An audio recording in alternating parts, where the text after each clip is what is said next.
What keeps us healthy and happy as we go through life?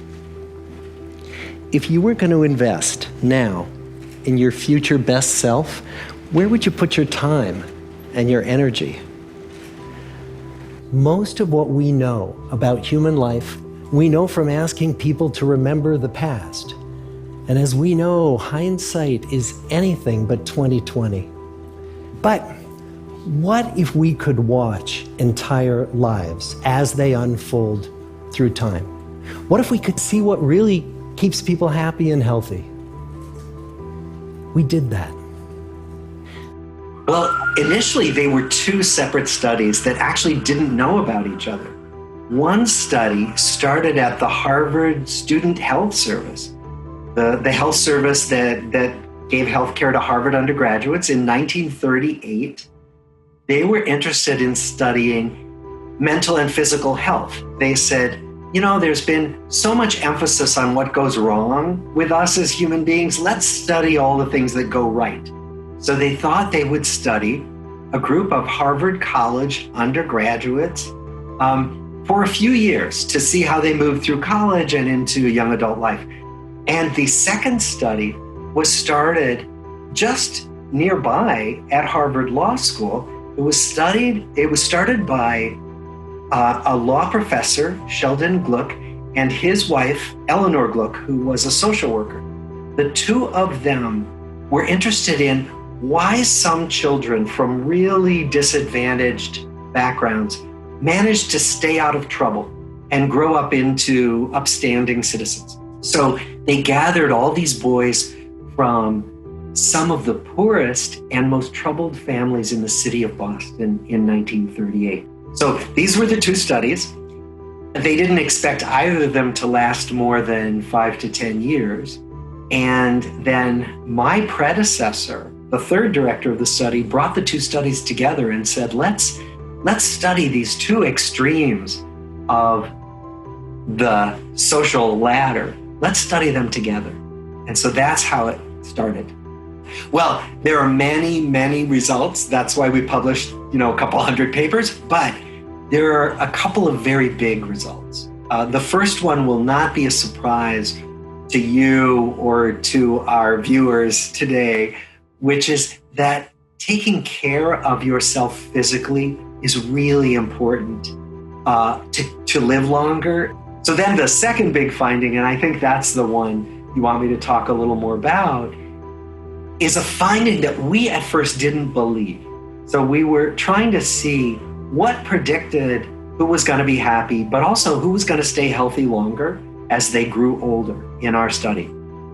So we looked back, once people got into their 80s, and some even into their 90s, we looked back at all the information we'd collected to see, well, what did we know about them when they were younger, about their habits and their lives that predicted who was going to grow old happily and healthily and who wasn't. And the biggest predictor we found was that the people who were more connected to other people, the people who had more relationships, better relationships with others, were the people who were the happiest and the healthiest and lived the longest. And at first, we didn't believe it. We thought, well, it's all very nice, relationships make you happy, but how could they actually make you healthier?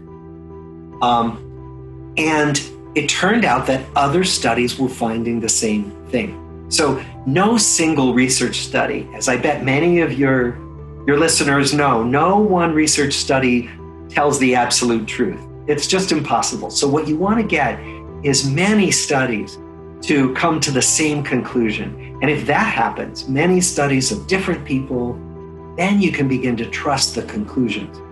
And many studies now, find the same thing, that the better our relationships are with each other, the healthier we stay. So then the question is, well, how does that work? Like how could the quality of my relationship with my friends or with my spouse, how could that actually get into my body and make it less likely that I'd get type 2 diabetes or less likely that I'd get heart disease? How could that possibly happen? So we've been studying that for the last about 10 years with the children of all our original study subjects. The children are all baby boomers. They're mostly in their 50s and 60s. And we've been studying the mechanisms, the ways that a good, warm relationship actually changes your body chemistry and your body functioning to strengthen your body to prevent some of these preventable diseases that we get when we get older. So really, what we've learned is that relationships actually calm us down. They energize us. They make us feel warmer. They make us feel happier when relationships are going well. So that includes maybe your relationship with your spouse, maybe your relationship with your adult child, with your grandchild. It might include your relationship with your old friend from elementary school, who you stay in touch with on Facebook. That could be it. So it really depends on whether the relationships actually warm us and calm us down. And the way to check that out, if you think about it, is you probably know the experience of being upset about something. Like something happens, you're all worried, you're all upset, and you go and talk to someone. You talk to a friend, you talk to a relative, and you can literally feel your body calm down as you talk about it, especially if somebody's a good listener and a sympathetic listener. And so it's that feeling of soothing, of calming the body down that we think really works its magic for us. That's how relationships, that's a big way that relationships work. And I think that one of the things that is important is that all of our relationships can be nurtured. So what it means is that every relationship needs attention in order to keep it vibrant and alive. And so one of the things we can all do, whether we live alone or with others, whether we have a few relationships or a lot of them, is we can make choices every day to invest in those relationships. Like we can call people, we can text people, we can set up video chats.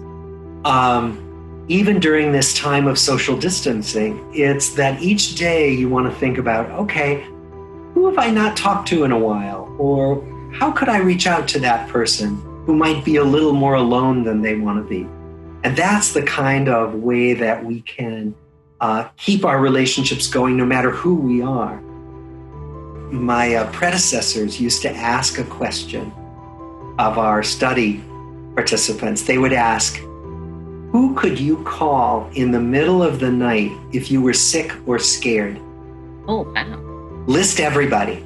And some people couldn't list anybody, including the person they lived with. And some people could list several people. You want to have at least somebody on this earth who you can talk to about personal matters, who you can be vulnerable with, who you can be yourself with. And it doesn't have to be any particular person in any particular role, but just somebody. And that means, too, that you could be a shy person. You could be an introvert. And that's okay. There's nothing wrong with that. There's nothing unhealthy about that. But if you have one or two people who you can really confide in and be yourself with and feel close to, that's all you need.